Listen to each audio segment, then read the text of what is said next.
Hello everyone, welcome to foundation classes by Amit. अगर आप teaching line से हैं तो ये क्लासेस आपके लिए मोस्ट मोस्ट मोस्ट इम्पोर्टेंट है। इसलिए अगर आपने चैनल को सब्सक्राइब नहीं किया है तो चैनल को सब्सक्राइब कर लें, बेल आइकन पर प्रेस कर ऑल नोटिफिकेशन को आप ऑन कर दें ताकि जब भी मैं कोई वीडियो अपलोड करूं आपके पास सबसे पहले पहुंचे। अगर आपको किसी तरह का कोई डाउट है तो आप इस कॉन्टैक्ट नंबर पर व्हाट्सअप कर सकते हैं। देखिए, आज का जो सेशन है ना, इसमें आपके जो मैक्सिमम डाउट हैं हम उनको क्लियर करेंगे कि किस तरह से हमें पढ़ना चाहिए, क्या अप्रोच लगाएं कि हम मैक्सिमम नंबर को स्कोर कर सकें।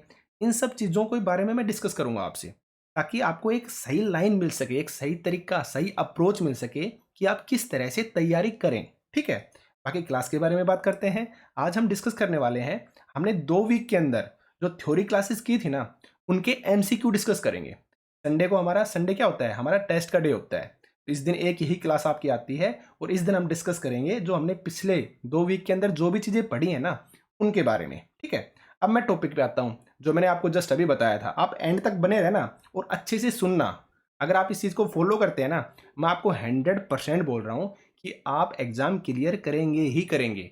तो देखिए, अच्छा अब आप एक बात बताइए, आप में से काफ़ी लोग ऐसे होंगे जो सोचते होंगे अक्सर 10 घंटे पढ़ रहे हैं, 15 घंटे पढ़ रहे हैं, 17-17 घंटे हम पढ़ रहे हैं, लेकिन एग्जाम है ना फिर भी क्लियर नहीं हो रहा। कभी 2 नंबर से रह गई, कभी 3 नंबर से रह गई, कभी 5 नंबर से रह गई।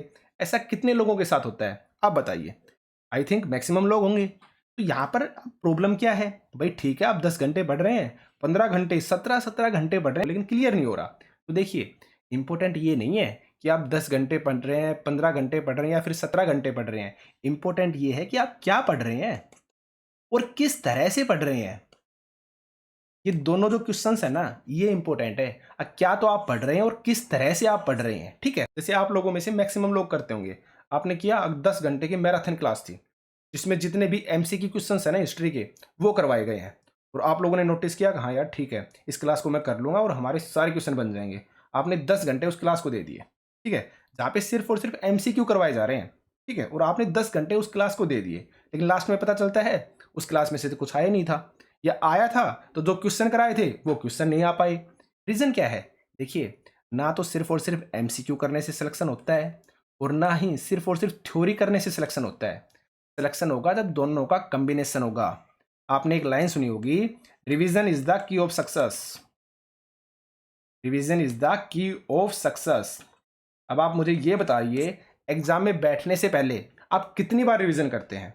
1 बार, 2 बार, 3 बार मैक्सिमम, बस। देखिए, आप इस चीज़ को समझिए, जितना ज़्यादा आप रिवीजन करेंगे ना, उतना ही आपके लिए बेनिफिट है। अब रिवीजन किस तरह से करें?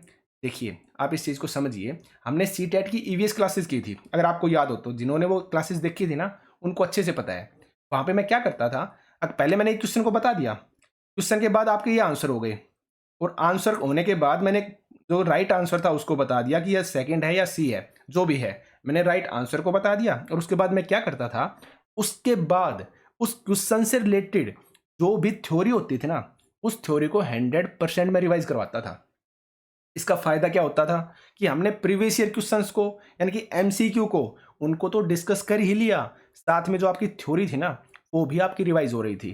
तो जब आप एग्जाम तक पहुंचते थे ना, आपकी थ्योरी कम से कम 10 से 15 बार रिवाइज हो जाती थी। तो नॉर्मल सी बात है, जब इतनी बार आप किसी चीज को रिवाइज कर लेंगे तो क्वेश्चन का गलत होने का तो मतलब बनता ही नहीं है। क्वेश्चन को वो कितना भी घुमा फिरा ले, कितनी भी लैंग्वेज चेंज कर ले, आपके माइंड में कंसेप्ट क्लियर रहेंगे क्योंकि आपने रिवीजन इतनी ज़्यादा बार कर दिया। तो ये होता है करने का बेस्ट तरीका। अगर आप इस तरीके से करोगे ना तो 100% क्लियर होगा ही होगा। पेपर हार्ड नहीं होता। जैसे आपकी बार जो सी टेट का एग्जाम था, हार्ड नहीं था पेपर। रीजन क्या था? रिवीजन अच्छे से नहीं था।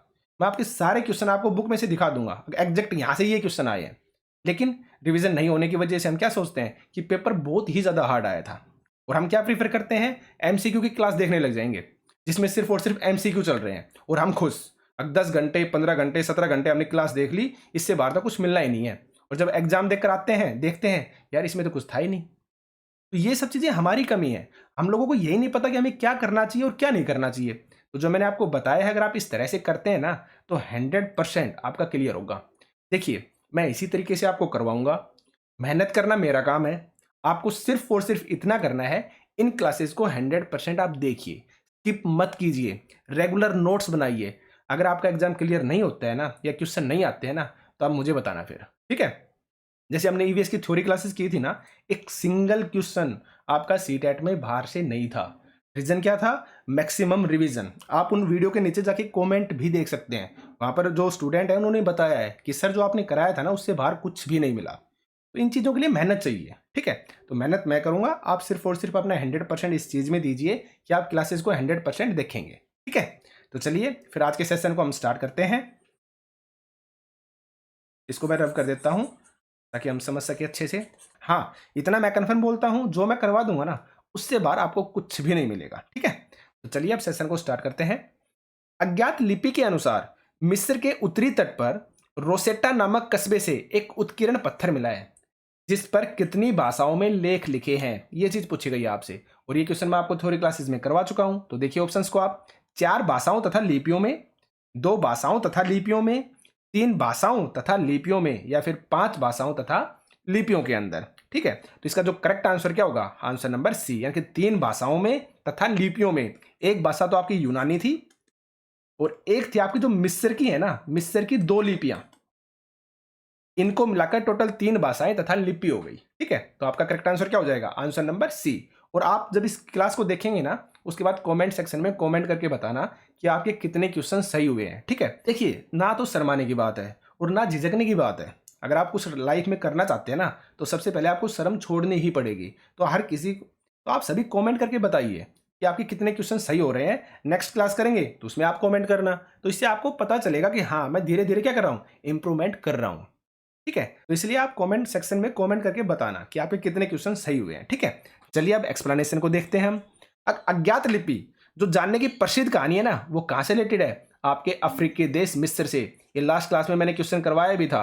अज्ञात लिपि को जानने की जो प्रसिद्ध कहानी है वो किस देश से रिलेटेड है? अफ्रीकी देश मिस्र के साथ, जो 5000 साल पहले यहाँ रहने वाले राजा और रानियों से संबंधित है, ठीक है। इस कहानी के अनुसार मिस्र के उत्तरी तट पर रोसेटा नामक कस्बे से एक उत्कीर्ण पत्थर मिला है। कहां से मिला है? मिस्र के उत्तरी तट पर। एक एक लाइन इंपॉर्टेंट है, एक एक वर्ड इंपॉर्टेंट है, आपको याद रखना है। मिस्र के उत्तरी तट पर रोसेटा नामक कस्बे से एक उत्कीर्ण पत्थर मिला है, जिस पर कितनी भाषाएं? 3 भाषाओं तथा लिपियों में लेख लिखा है। कौन कौन सी? एक आपकी यूनानी और मिस्र की लिपि है 2। तो टोटल मिलाकर आपकी कितनी हो गई? 3। तो यानी कि 3 भाषाओं तथा लिपियों के अंदर, ठीक है। यहां राजा और रानियों के नाम एक छोटे से फ्रेम में दिखाए गए हैं, और इस फ्रेम को क्या कहते हैं? ये फ्रेम कहलाता है आपका कारतूस। क्या कहलाता है? कारतूस। तो ये चीज आपको याद रखनी है, ठीक है। नेक्स्ट क्वेश्चन पर चलते हैं। देखिए नेक्स्ट क्वेश्चन है आपका, हल्के आकार के खिलौने कहां से मिले हैं? हड़प्पा से, कालीबंगा से, मेहरगढ़ से, या फिर महागढ़ा से? तो आप देखिए, मैक्सिमम लोग जो इसका आंसर है ना, वो कालीबंगा चूज करेंगे, क्योंकि हर किसी को याद है हल्के निशान कहां से हैं? आपके कालीबंगा से। लेकिन यह आंसर आपका गलत होगा। इसका जो करेक्ट आंसर होगा आंसर नंबर ए। क्यों? क्योंकि मैंने बोला है हल्के आकार के खिलौने कहां से मिले हैं। मैंने हल्के अवशेष नहीं पूछे, निशान नहीं पूछे, मैंने हल्के आकार के खिलौनों के बारे में बात की है। तो इसका जो करेक्ट आंसर होगा आंसर नंबर ए होगा, हड़प्पा से। तो ये चीजें कब करते हैं आप मिस्टेक? जब आपका अच्छे से रिविजन नहीं होता। तो इसलिए मैं बोलता हूं रिवीजन पे मैं इसलिए फोकस करता हूं, क्योंकि रिवीजन से जो गलतियां होती है ना, वो धीरे धीरे कम होती चली जाती हैं। इस चीज को आप समझिए, ठीक है। अब आपको पता होना चाहिए हड़प्पा कहां पे है? आपका पाकिस्तान के अंदर। कालीबंगा कहां पे है? आपका राजस्थान में। मेहरगढ़ कहां पर है? आपका पाकिस्तान के अंदर। महागढ़ा कहां पे है? आपका उत्तर प्रदेश के अंदर, यानी कि इंडिया के अंदर, ठीक है। और हल्के निशान मैंने आपको बता दिए कहां से मिले हैं, आपको कालीबंगा से। चूड़ियों के निशान भी कहां से? कालीबंगा से। लेकिन अगर आपसे हल्के आकार के खिलौने पूछता है तो आप जाएंगे हड़प्पा के अंदर, याद रखना आप, ठीक है। आगे बढ़ते हैं, एक्सप्लेनेशन को देखिए आप। ये मोस्ट इंपॉर्टेंट होती है, थ्योरी को बार बार रिवाइज करना। अब मैं जैसे एमसीक्यू करवाऊंगा ना, आप खुद सोचना, ये क्वेश्चन इतनी बार रिवाइज हो जाएंगे, आपका माइंड मजबूर हो जाएगा इनको याद रखने के लिए। समझना आप इस चीज को, ठीक है। तो देखिए, अब देखिए, जो हड़प्पाकालीन समय था ना, उस समय में जो तांबे का आयात था कहां से किया जाता था? आपके राजस्थान से। जैसे राजस्थान में आज भी खेतड़ी प्रसिद्ध है, किसके लिए? तांबे के लिए। तो जो तांबे का आयात है कहां से? राजस्थान से। और पश्चिमी एशियाई देश कहां से? ओमान से। यानी कि तांबे का आयात 2 जगह से होता था, आपके राजस्थान से भी और आपके ओमान से भी, ठीक है।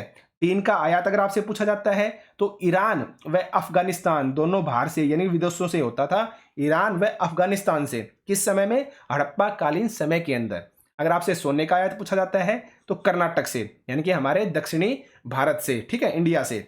आगे देखिए, बहुमूल्य पत्थर का आयात पूछा जाता है तो आप जाएंगे गुजरात में, ईरान में और अफगानिस्तान में, यानी कि ईरान और अफगानिस्तान तो कॉमन हो गया, साथ में इंडिया में क्या इंक्लूड करेंगे आप? गुजरात को, ठीक है। आगे देखिए, हड़प्पा के लोग गेहूं, जौ, दालें, मटर, धान, तिल व सरसों उगाते थे।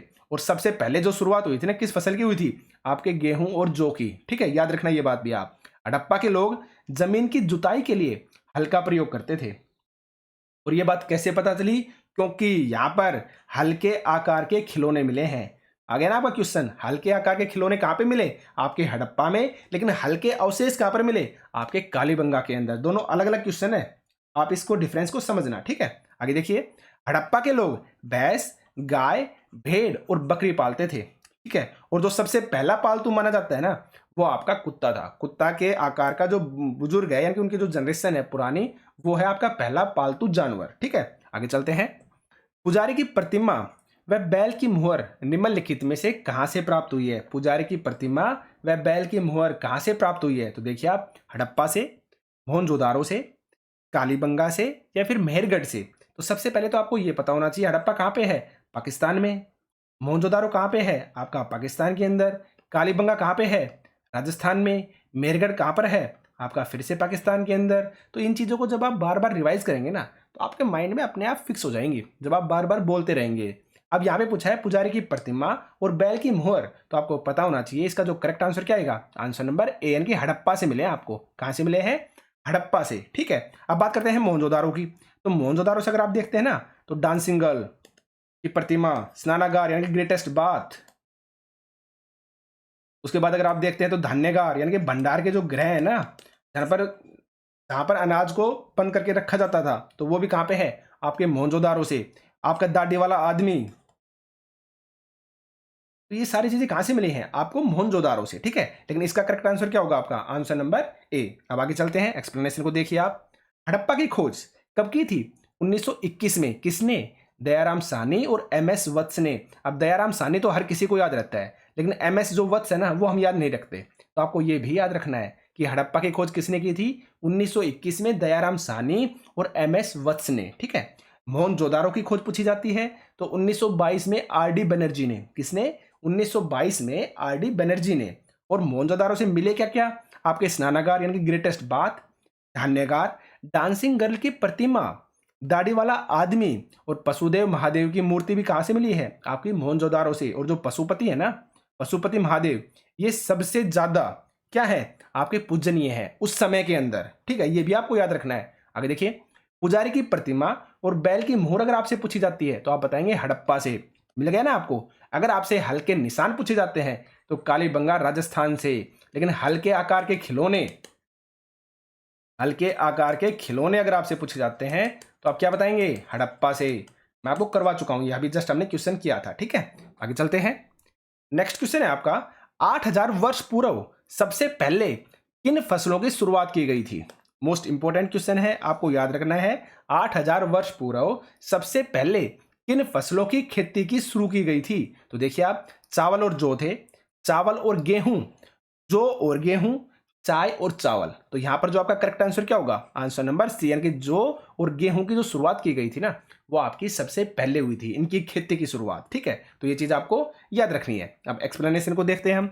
देखिए आप, वे स्थान जहां 8000 वर्ष पूर्व स्त्री और पुरुषों ने सबसे पहले गेहूं और जौ जैसी फसलों को उपजाना प्रारंभ किया था, तो कौन से स्थान है वो? उत्तर पश्चिम की सुलेमान और किरथर की पहाड़ियां, जो कहां पर पड़ती हैं? आपकी पाकिस्तान के अंदर, ठीक है। तो वहां पर शुरुआत हुई थी आपकी गेहूं की और जौ की सबसे पहले। आगे देखिए, इन्होंने भेड़, बकरी व गाय, बैल जैसे पशुओं को पालतू बनाना शुरू किया था।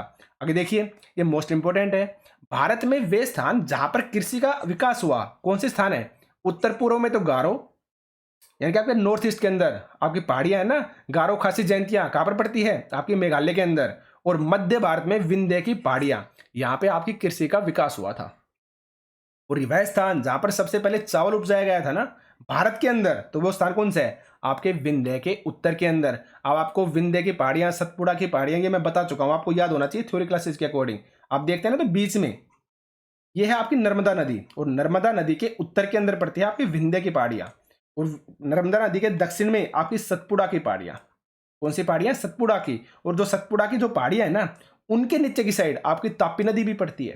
ये सारी चीजें मैं थ्योरी क्लास में आपको बता चुका हूं, ठीक है। तो कहां पर हुआ है? विंध्य के उत्तर के अंदर आपका सबसे पहले चावल उपजाया गया था। और कृषि का प्रारंभ कब से माना जाता है? आपका 8000 वर्ष पूर्व से। ये मोस्ट इंपॉर्टेंट है, सारी चीजें आपको याद रखनी है, ठीक है। आगे चलते हैं। सिंधु और उसकी सहायक नदियों के किनारों पर आरंभिक नगरों का विकास कब हुआ था? बताइए आप। 2500 वर्ष पूर्व, 3500 वर्ष पूर्व, 4000 वर्ष पूर्व, या फिर 4700 वर्ष पूर्व? करेक्ट आंसर क्या होगा आपका? आंसर नंबर डी, 4700 वर्ष पूर्व। अब हम एक्सप्लेनेशन को देखते हैं। ये आपकी थ्योरी है, जो मैं साथ साथ इसी तरीके से बार बार रिवाइज करवाता हूँ। ईवीएस में भी हमने इसी तरीके से थ्योरी को रिवाइज करवाया था सीटेट के अंदर। आपका एक सिंगल क्वेश्चन बाहर से नहीं था। अब यकीन मानिए, नहीं जाने दूंगा, एक सिंगल क्वेश्चन भी बाहर नहीं जाने दूंगा। आप सिर्फ वीडियो को आराम से देखते रहिए, ठीक है। आगे चलते हैं। अब बात करते हैं सहायक नदियों की। वे नदियां जो एक बड़ी नदी में आकर मिल जाती है ना, वो क्या कहलाती हैं? आपकी सहायक नदियां कहलाती है, हर किसी को पता है। अब देखिए, सिंधु सभ्यता के प्रथम नगरों का विकास कब हुआ था? 4700 वर्ष पूर्व हुआ था।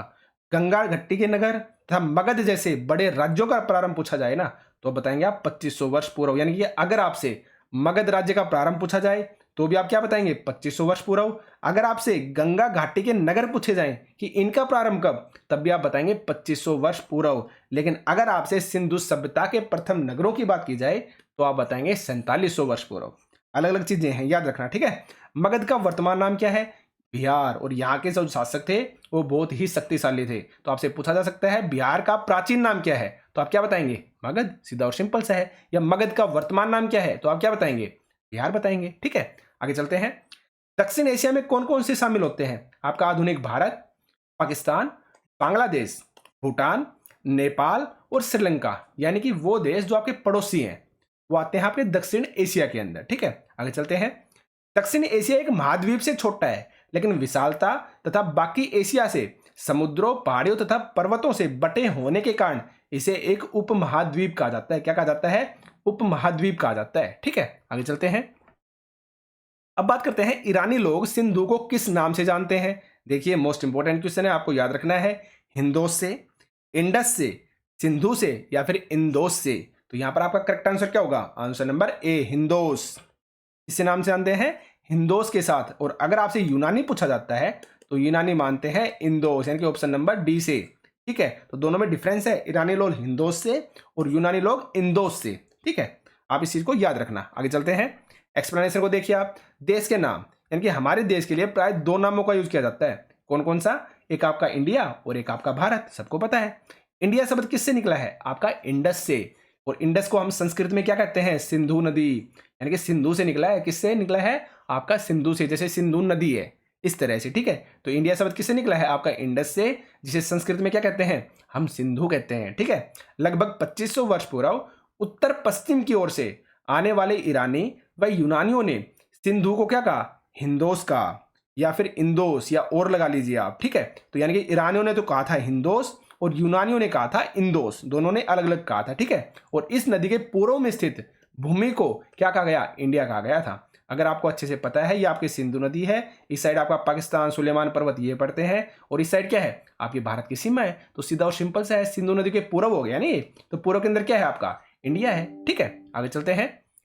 भरत नाम का प्रयोग उत्तर पश्चिम में रहने वाले लोगों के एक समूह के लिए होता था, जिसका उल्लेख 3500 साल पुराने ऋग्वेद में भी मिलता है। कहां पर मिलता है? ऋग्वेद के अंदर 3500 साल पुराने ऋग्वेद में किसका वर्णन मिलता है? आपके भरत नाम का, कि इसका प्रयोग किसके लिए किया गया है? आपके देश के लिए, ठीक है। ये चीज आपको याद रखनी है। आगे चलते हैं। अब बात आती है, यूनानी लोग सिंधु को किस नाम से जानते थे? मैंने जस्ट अभी आपको बताया। जो हिंदोस है वो कौन थे? आपके ईरानी थे, ठीक है। और इंदोस हो गया आपका यूनानी। तो करेक्ट आंसर क्या होगा आपका? Answer number D, same explanation. आप फिर से देख सकते हैं। इस तरह से जब बार बार मैं क्वेश्चन के साथ आपको थ्योरी को रिवाइज कराऊंगा ना, आप एक के साथ कम से कम 10 क्वेश्चन को रिवाइज करते हो। इस चीज को आप समझना। और एग्जाम में नहीं पता कौन सी चीज कहां से पूछी जाएगी, तो आपको हर चीज माइंड में सेट रखनी है। और कैसे सेट होगी? जब बार बार आप रिवाइज करेंगे। और जब ऐसे रिवीजन करते हैं ना, तो आपको पता भी नहीं चलता कब चीजें आपके माइंड में सेट होने लगती है। क्यों? बार बार आप उन चीजों को देखते हैं। ये चीज मैं सिर्फ और सिर्फ बिना देखे या बिना यहाँ पे लिखे बोलकर भी बता दे सकता हूँ एक्सप्लेनेशन के अंदर। लेकिन जब हम चीज़ों को लिखा हुआ देखते हैं ना, तब हम ज़्यादा अच्छे से सीखते हैं। और ये चीज़ तो आपको भी पता है कि जब हम याद करते हैं तो सुना हुआ कम याद रहता है, देखा हुआ ज़्यादा याद रहता है। इसलिए मैं हर क्वेश्चन को, हर वर्ड को एक्सप्लेनेशन में लिखता हूँ, वरना ये चीज़ मैं बिना देखे आपको बोल के भी बता सकता हूँ। लेकिन लिखने का रीज़न क्या है? आपके माइंड में चीज़ें सेट हों, बार-बार याद रखें आप चीज़ों को, ठीक है? इस चीज़ को आप याद रखना। तो सेम एक्सप्लेनेशन है आपकी। अब 2 नाम कौन-कौन से? आपका इंडिया और भारत। इंडिया शब्द किससे निकला? आपका इंडस से। और इंडस को संस्कृत में बोलते हैं क्या? आपका सिंधु। लगभग 2500 वर्ष पूर्व उत्तर पश्चिम की ओर से, कहाँ से? उत्तर पश्चिम की ओर से आने वाले ईरानी व यूनानियों ने सिंध को क्या कहा? हिंदोस का। और इंदोस, यानी कि ईरानियों ने तो बोला हिंदोस और आपके यूनानियों ने क्या बोला? इंदोस। दोनों याद रखना। और इस नदी के पूर्व में स्थित भूमि को क्या कहा गया? इंडिया कहा गया। और भरत नाम का प्रयोग उत्तर पश्चिम में रहने वाले लोगों के एक समूह के लिए होता था, जिसका उल्लेख 3500 साल पुराने ऋग्वेद में भी मिलता है। और बाद में इसका प्रयोग देश के लिए होने लगा, किसका? भारत का। ठीक है, आगे चलते हैं। अब बात करते हैं दबाव सल्क तकनीक क्या है, हम इसके बारे में देखेंगे। तो देखिए आप, देखिए दबाव सिल्क तकनीक, ये चीज मैं आपको बता चुका हूं थ्योरी क्लासेस के अंदर। तो देखिए, आरंभिक मानव द्वारा मकान बनाने की तकनीक, या फिर आरंभिक मानव द्वारा पत्थर के औजार बनाने की तकनीक, या फिर आरंभिक मानव द्वारा चित्रकारी करने की तकनीक, या फिर इनमें से कोई नहीं। तो मैंने आपको बताया था, आरंभिक मानव इस तकनीक के साथ क्या करते थे? आपके क्या बनाते थे? औजार बनाते थे। इस चीज को आप याद रखना। और ये तकनीक क्या थी भाई? नॉर्मल सी बात है, जो भी जिस पत्थर से औजार बनाना होता था ना, तो एक सतह होती थी और उसके ऊपर इस पत्थर को रख देते थे और एक दूसरा पत्थर लेते थे और उससे क्या करते थे? इसके ऊपर डिजाइन बनाते थे। तो यह जो तकनीक है ना, ये आपकी दबाव सल्क तकनीक कहलाती थी। अब हम एक्सप्लेनेशन को देखते हैं। देखिए आप, दबाव सल्क तकनीक, इसमें क्रोड को एक स्थिर सतह पर टिकाया जाता था और इस क्रोड पर हड्डी से या फिर पत्थर रखकर हथौड़ी नुमा पत्थर से सल्क निकाले जाते थे। यह कहलाती थी आपकी दबाव सल्क तकनीक। याद रखना है आपको, ठीक है? आगे चलते हैं। व्यक्ति के साथ बकरी को दफनाए जाने की कब्र कहां पर मिली है? बताइए आप। मेहरगढ़ से मिली है, या फिर आपके कोल्डी हवा से मिली है, या फिर आपके बुर्ज होम से, या फिर आपके चिरांद से? तो सबसे पहले तो आप यही समझिए, मेहरगढ़ कहां पर पड़ता है? आपका पाकिस्तान में। याद रखना भाई, ठीक है? कोल्डी हवा कहां पे है? आपका यूपी के अंदर, यानी कि उत्तर प्रदेश के अंदर। अगर मैं आपसे बुर्ज होम पूछता हूं तो आप क्या बताएंगे? कश्मीर में। और अगर मैं आपसे चिरांद पूछता हूं तो आप जाएंगे बिहार के साथ, यानी कि बिहार के अंदर। अब बात करते हैं व्यक्ति के साथ बकरी को दफनाए जाने की। तो ये मिले हैं आपके मेहरगढ़ पाकिस्तान के अंदर, व्यक्ति के साथ बकरी को दफनाया गया था। ठीक है, अब हम देखते हैं एक्सप्लेनेशन को। तो चलिए आप, मेहरगढ़ के बारे में, वर्तमान में कहां पे है? आपके आधुनिक पाकिस्तान के अंदर। ठीक है, यह ईरान जाने वाले सबसे महत्वपूर्ण रास्ते बोलन दर्रे के पास एक हरा भरा समतल स्थान है। कहां पे? बोलन दर्रे के पास। और ये रास्ता कहां पर जाता है? आपका ईरान की तरफ। याद रखना आप। यहां स्त्री व पुरुषों ने सबसे पहले जो गेहूं उगाना और भेड़ बकरियों को पालना सीखा था। ठीक है, आगे देखते हैं। यहां खुदाई के सबसे पहले सत्रों से हिरण व सुअर की हड्डियां मिली, बाद के सत्रों से भेड़ बकरियों की हड्डियां मिली और सबसे ऊपर के स्तर से मवेशियों की हड्डियां मिली है। यानी कि ये लोग मवेशियों का भी पालन करते थे। और देखिए, सतर का मतलब क्या है, मैंने आपको समझाया था थ्योरी क्लास में। मान लो ये सतर है 3, ये सबसे नीचे वाला हो गया, उसके बाद ये आपका सेकंड वाला हो गया, और उसके बाद ये आपका सबसे ऊपर का हो गया। तो यहाँ पर क्या बताया जा रहा है? पर नॉर्मल सी बात है, अगर यहाँ पर मानव बसे हैं, आप ये मानिए यहाँ पर अगर मनुष्य रहते हैं तो सबसे नीचे रहेंगे, सीधा और सिंपल सा है। जैसे जैसे क्या होगा, समय बीतेगा, इस परत के ऊपर क्या चढ़ेगी? दूसरी परत चढ़ती चली जाएगी, उसके बाद इस परत के ऊपर दूसरी परत चढ़ जाएगी, फिर इसके ऊपर चढ़ जाएगी।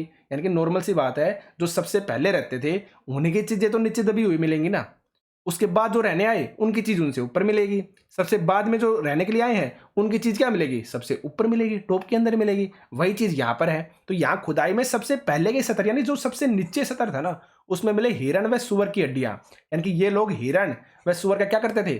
शिकार करते थे। ठीक है, और उससे ऊपर वाला जो सतर था, सेकंड वाला, यहाँ पर क्या मिली? भेड़ बकरियों की हड्डियां मिली। क्योंकि ये लोग क्या करने लगे थे? खाने के बजाय उन्हें पालने लगे थे। इन्हें पता चल गया था कि जो भेड़ बकरियां ना, उनसे दूध मिलता है। यानी कि अब ये समझने लगे थे, अब जानवर को मारने की बजाय आप उनको पालतू के अकॉर्डिंग भी चीजें प्राप्त कर सकते हैं। ठीक है, और जब से ऊपर का जो सतर है उसमें क्या मिला था? आपको मवेशियों की हड्डियां। यानी कि ये लोग अब मवेशियों को पालने लगे थे। ठीक है, याद रखना ये चीजें। आगे चलते हैं। देखिए, मेहरगढ़ में चौकोर व आयताकार घरों के अवशेष भी मिले हैं। कैसे अवशेष? चौकोर व आयताकार घरों। और ये क्वेश्चन आपका पूछा जा चुका है एग्जाम के अंदर। कैसे अवशेष मिले हैं? चौकोर व आयताकार घरों के। प्रत्येक घर में 4 या उससे ज्यादा कमरे हैं, जिनमें से कुछ संभवतः भंडारण के काम आते होंगे। भंडारण मतलब चीजों को इकट्ठा करके रखना, ठीक है। लोग मृतक के साथ कब्र में कुछ सामान भी रखते थे, क्योंकि इनका मानना था कि मृत्यु के बाद भी क्या होता है, जीवन होता है। तो इसलिए सामान रखते थे कब्र के अंदर मरे हुए व्यक्ति के साथ। तो एक कब्र हमें ऐसी भी मिली जिसमें व्यक्ति के साथ बकरी को दफनाया गया था। मिल गया आपका क्वेश्चन आपको। और कहां पे मिली है ये आपकी, मेहरगढ़ पाकिस्तान के अंदर। शायद इसे परलोक में मृतक के खाने के लिए रखा गया होगा, यानी कि बाद में ये खाएगा। क्योंकि मानते थे कि भाई मृत्यु के बाद भी क्या है, आपका जीवन है, ठीक है। तो इन्होंने इसलिए इसके साथ क्या रखी, बकरी रखी, ताकि बाद में भूखा ना रहे, इसको खा सके। कहां पे, परलोक में जाने के बाद, यानी कि मरने के बाद। आगे चलते हैं। चिरांदपुरा स्थल निम्नलिखित में से किस राज्य में स्थित है? तो बताइए आप, बिहार में, राजस्थान में, आंध्र प्रदेश में, या फिर कश्मीर के अंदर। तो मैंने बताया ना, कश्मीर में क्या है आपका, बुर्ज होम है, ठीक है। आंध्र प्रदेश में जो कुरनूल की गुफाएं है ना, वो कहां पे है, आपकी आंध्र प्रदेश के अंदर पड़ती है, ठीक है। राजस्थान में कालीबंगा है, आपको अच्छे से पता है। अगर आपसे पूछा जाए बिहार, तो बिहार में पड़ता है आपका चिरांद। तो आपको याद रखना है चिरांदपुरा स्थल कहां पर स्थित है, आपका बिहार के अंदर, ठीक है। अब एक्सप्लेनेशन को देखते हैं हम। देखिए आप, मेरगढ़ कहां पे है, आपका आधुनिक पाकिस्तान में। कोल्डी हवा कहां पे है, आधुनिक उत्तर प्रदेश के अंदर। महागढ़ कहां है, ये भी आपका उत्तर प्रदेश में। गुफ्रकाल आपसे पूछा जा सकता है, कहां पे है, कश्मीर के अंदर। और साथ में बुरजोम भी कहां है, आपका कश्मीर में। अगर आपसे चिरांद पूछा जाता है तो आप बताएंगे आधुनिक बिहार के अंदर। अगर हल्लूर पूछा जाता है तो हल्लूर पड़ता है आपका आंध्र प्रदेश में। और पय्यमपल्ली भी कहां पे पड़ता है, आपका आधुनिक आंध्र प्रदेश के अंदर। तो ये सारी की सारी चीजें आपको याद रखनी है, ठीक है। आगे चलते हैं। खरल व मुसल के अवशेष कहां से प्राप्त हुए हैं? अब देखिए आप, खरल व मुसल ये अवशेष कहां से मिले हैं? ये मोस्ट इंपोर्टेंट क्वेश्चन है, ये आ सकते हैं, याद रखना। खरल व मुसल के अवशेष दार्जिलिंग हेडिंग से, कोल्डी हवा से, बुर्ज होम से, या फिर महागढ़ा से। तो कोल्डी हवा कहां पर है, आपका उत्तर प्रदेश के अंदर। महागढ़ा भी कहां पे है, आपका उत्तर प्रदेश में। बुर्ज होम कहां पे है, आपका कश्मीर में। और दार्जिलिंग हेडिंग कहां पे है, आपका असम के अंदर। और इसका जो करेक्ट आंसर होगा, आंसर नंबर ए होगा। दार्जिलिंग हेडिंग में मिला है क्या, आपके खरल व मुसल के अवशेष, ठीक है। अब एक्सप्लेनेशन को देखिए आप। दार्जिलिंग हेडिंग, यह पुरास्थल चीन व म्यांमार की ओर जाने वाले रास्ते में ब्रह्मपुत्र गई घाटी पर एक पहाड़ी पर स्थित है। कहां पर, ब्रह्मपुत्र की जो घाटी है उस पर एक पहाड़ी पर स्थित है, ठीक है। खरल व मुसल के पत्थर कहां पर मिले, आपके दार्जिलिंग हेडिंग में। आपको क्वेश्चन मिल गया है। अगर आपसे जेडाइट पत्थर पूछा जाता है तो भी आप क्या बताएंगे, दार्जिलिंग हेडिंग से। और अति प्राचीन लकड़ी, ये मोस्ट इंपोर्टेंट है भाई, याद रखना। अति प्राचीन लकड़ी जिसे बोलते हैं हम कास्टासिज्म, जो सख्त होकर पत्थर बन गई है, इससे बने औजार व बर्तन कहां पर मिले हैं, ये भी आपके दार्जिलिंग हेडिंग से। याद रखना, मोस्ट इंपोर्टेंट है, ठीक है। आगे बढ़ते हैं। नेक्स्ट क्वेश्चन देखिए आप। सतालहयुग पुरास्थल में स्थित चकमक के पत्थर कहां से लाए गए थे? ये क्वेश्चन मैंने आपको कराया था और वहां पे बताया भी था कि मोस्ट इंपोर्टेंट है। तो देखिए, सबसे पहले पता होना चाहिए जो सतालहयुग पुरास्थल है ना, ये कहां पर पड़ता है, आपका तुर्की के अंदर। ये आप याद रखिए सबसे पहले तो। और उसके बाद बात करते हैं हम चकमक पत्थर के बारे में। तो देखिए आप, तुर्की में, सीरिया से, यूरोप से, या अफगानिस्तान से। यानी कि चतालहयुग जो पुरास्थल है ना, यहां पर मिले हैं पत्थर ये चकमक के। लेकिन यहां पर पूछा है ये कहां से लाए गए थे ये, तो वो हमारा करेक्ट आंसर होगा, आंसर नंबर बी, यानी कि सीरिया से मिले। ये तुर्की में है, लेकिन तुर्की में कहां से आए थे, सीरिया से आए थे, आयात किए गए थे। कहां से, सीरिया से, ठीक है। तो करेक्ट आंसर होगा आंसर नंबर बी। अब एक्सप्लेनेशन को देखिए आप। सतालहयुग पुरास्थल कहां पर स्थित है, आपका तुर्की में। और ये कहां का है, ये नवपाषाण युग का है। मोस्ट इंपोर्टेंट है ये बात। आपसे एक क्वेश्चन दे देगा, निम्नलिखित में से नवपाषाण युग से संबंधित पुरास्थल कौन सा है, तो आपको पता होना चाहिए कौन सा, आपका चतालहयुग। यहां पर दूर दराज से लाए गए, जैसे सीरिया के चकमक पत्थर, लाल सागर की कोड़ियां, और भूमध्य सागर की सीपियां, ये सभी मिलते हैं यहां पर, याद रखना आप, ठीक है। आगे चलते हैं। कपास की खेती के अवशेष कहां से प्राप्त हुए? देखिए आप, बुर्ज होम कश्मीर से, कालीबंगा राजस्थान से, मेहरगढ़ पाकिस्तान से, या फिर महागढ़ा उत्तर प्रदेश से। तो करेक्ट आंसर क्या आएगा आपका, आंसर नंबर सी, यानी कि मेहरगढ़ पाकिस्तान से प्राप्त हुए हैं कपास की खेती के अवशेष, ठीक है, याद रखना आप। देखिए आप एक्सप्लेनेशन को।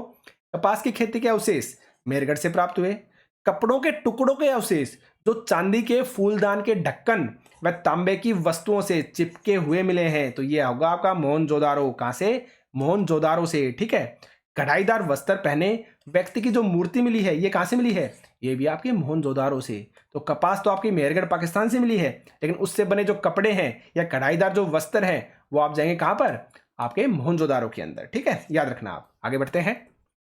नेक्स्ट क्वेश्चन है आपका, पत्थरों, शंखों और धातुओं से बनी चीजों का जो प्रमुख केंद्र है ना वो कहाँ पर है या किसको माना गया है पत्थरों, शंखों और धातुओं से बनी चीजों का प्रमुख केंद्र?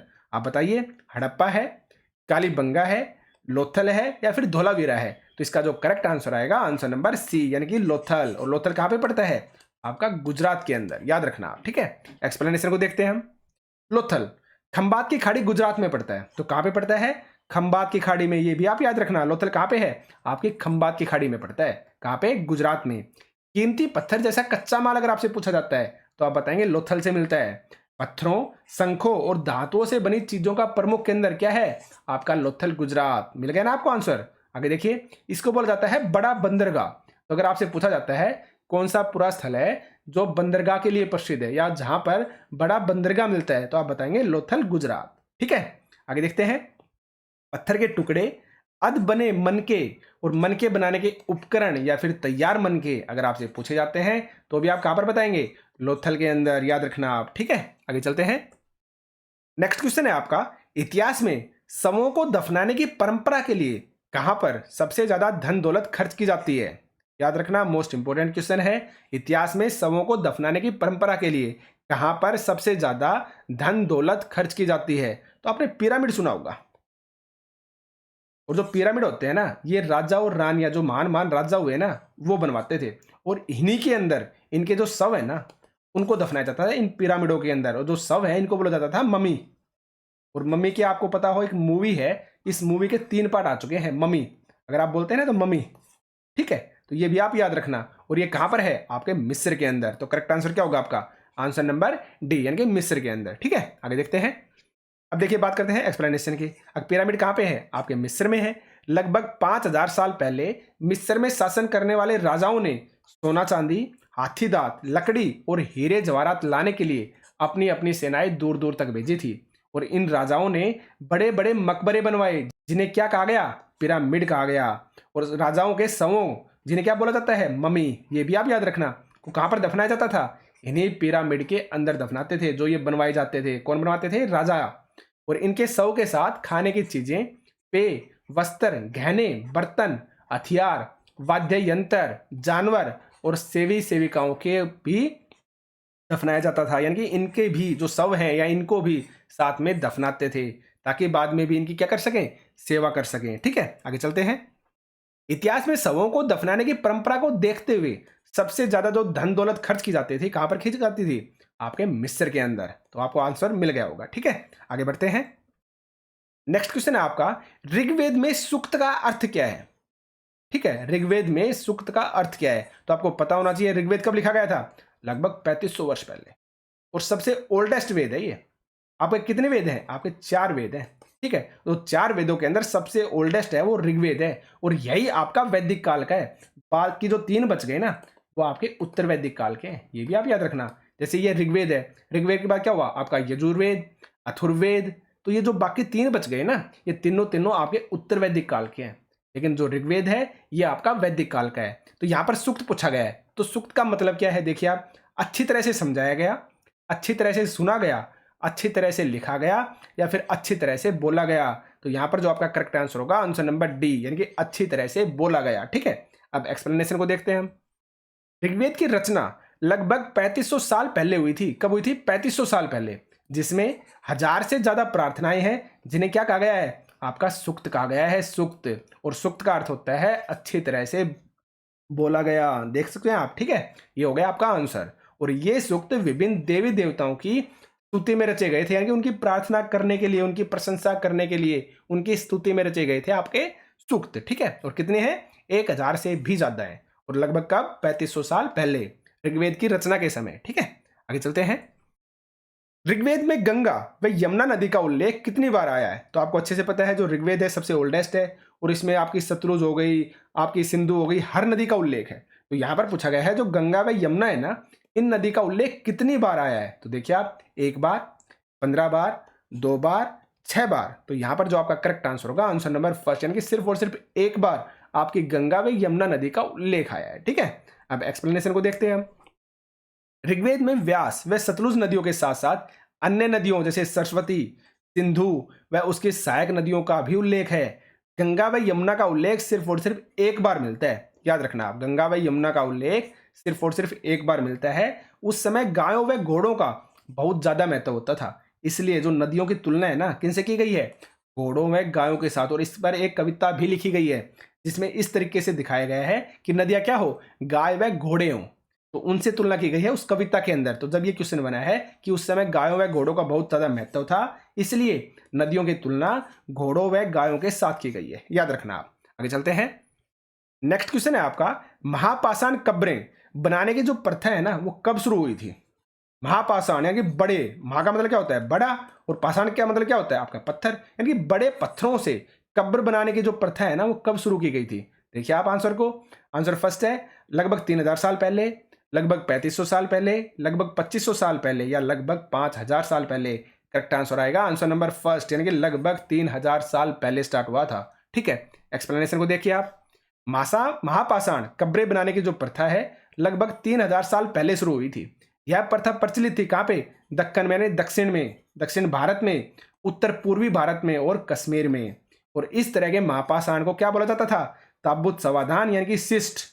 ये भी आप याद रखना क्या बोलते थे, SIST यानी कि शिष्ट बोलते थे। ठीक है, सामान्यतः मृतकों को खास किस्म की मिट्टी के बर्तनों के साथ दफनाते थे, और ये बर्तन क्या कहलाते थे आपके, काले लाल मिट्टी के बर्तन यानी ब्लैक एंड रेड वेयर के नाम से इनको जाना जाता था, याद रखना आप। ठीक है, आगे चलते हैं। पुरोहितों के अनुसार सभी वर्णों का निर्धारण कैसे हुआ था, अब आपको अच्छे से पता है। वेद कितने थे आपके, 4 थे। वर्ण कितने थे आपके, 4 थे। कौन कौन से, एक तो पुरोहित हो गया, या फिर आप इनको क्या बोल सकते हैं, ब्राह्मण भी बोल सकते हैं। उसके बाद क्या था आपका क्षत्रिय, उसके बाद क्या था आपका वैश्य, और वैश्य का एक नाम और भी है क्या, विश। ठीक है, विश। और एक आपका क्या हो गया आपके शूद्र लास्ट में। तो ये चारों जो वर्ण है ना इनके बारे में पूछा गया कि जो पुरोहितों के अनुसार इन चारों वर्णों का जो निर्धारण है ना वो कैसे हुआ था या कैसे होता था, काम के आधार पर, जन्म के आधार पर, जाति के आधार पर, या फिर आर्थिक स्थिति के आधार पर। जो आपका करेक्ट आंसर होगा आंसर नंबर बी, यानी कि जन्म के आधार पर होता था पुरोहितों के अनुसार। ये भी आप याद रखना किसके अनुसार, पुरोहितों के अनुसार जन्म के आधार पर होता था सभी वर्णों का निर्धारण। ठीक है, अब एक्सप्लेनेशन को देखते हैं हम। पुरोहितों के अनुसार सभी वर्णों का निर्धारण जन्म के अनुसार होता था, यानी कि जैसे कि ब्राह्मण माता पिता की संतान क्या होगी, ब्राह्मण ही होगी, सीधा और सिंपल सा था। तो इसी तरीके से वर्ण है ना उनका निर्धारण जन्म के अनुसार ही होता था कि राजा का पुत्र राजा, शूद्र का पुत्र शूद्र। ठीक है, क्षत्रिय का पुत्र क्या होगा, क्षत्रिय ही कहलाएगा।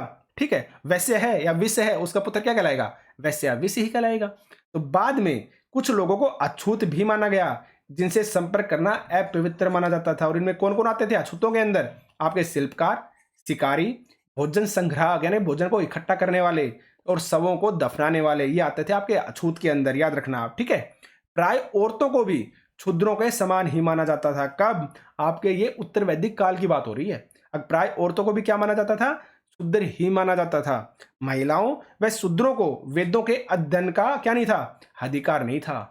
ये मोस्ट इंपोर्टेंट है, आपको याद रखना है। महिलाओं व शूद्रों को वेदों के अध्ययन का अधिकार नहीं था, जबकि हमने वैदिक काल में पढ़ा था यानी ऋग्वेद के काल में अब महिलाएं वेदों की रचना तक करती थी, हमने पढ़ी थी। वहां पर वो जो कविताएं हैं वो भी लिखती थी आपकी महिलाएं। लेकिन जब उत्तर वैदिक काल आया ना तो वहां पे इनका सम्मान कम हो गया था। तो आप चीज़ों को लिंक करके पढ़िए, ज़्यादा अच्छे से समझ पाएंगे। ठीक है, तो देखिए ये आपके कुछ क्वेश्चंस थे। हमारी जो 6th क्लास की NCERT है ना, जो हम स्टार्ट कर रखे हैं अवर पास्ट, हमारे अतीत, वो आपकी जल्द ही खत्म हो जाएगी, 1 या 2 दिन में खत्म हो जाएगी। ठीक है, हम फिर उसके बाद जो बाकी क्लास हैं उनको स्टार्ट करेंगे। तो आप टेंशन मत लीजिए, बहुत ही बेस्ट तरीके से करेंगे। और जब आप एग्जाम देख कर आएंगे ना आप खुद कहेंगे कि हाँ पढ़ा हुआ हमारे काम आया। आपको सिर्फ और सिर्फ इन वीडियो को अच्छे से देखना है। और प्लीज़ मैं बहुत मेहनत करता हूँ, अगर आपको वीडियो अच्छी लगती है तो वीडियो को लाइक किया कीजिए, शेयर किया कीजिए, और चैनल अगर सब्सक्राइब नहीं किया है तो चैनल को सब्सक्राइब कीजिए। और कमेंट सेक्शन में कमेंट करके आप बताना कि आपके कितने क्वेश्चन सही हुए हैं। ठीक है, तो आज के सेशन में सिर्फ इतना ही। Thank you.